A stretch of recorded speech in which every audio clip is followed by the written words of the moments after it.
Hey friends, Rick Fuller here, and I love short-term rentals. Many of you know that, and I think it's the new wave, and I think that it's a different way to stay when you're going, rather than a hotel or a motel or a resort or a campsite, you can actually rent a house, or in this case, you can rent an experience.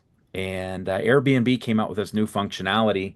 You can see it across the top where you can actually select a beachfront, a mansion, an earth home, a tiny home.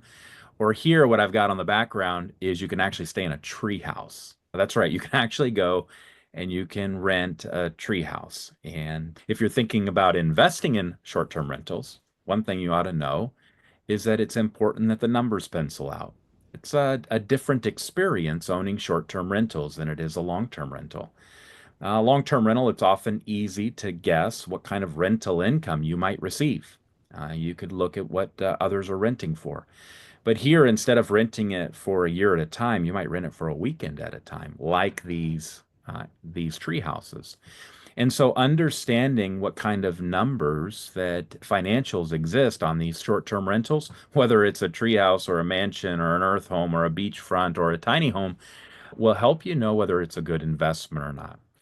I like to call them leisure assets because you get to like them, enjoy them, you get to stay in them, but you also it is an asset. And you define an asset by something that holds its value or something that produces an income. And so it's important when you look at short-term rentals, you run the numbers because the numbers will tell you what to do. And check out some of these tree houses from Airbnb. Pretty cool.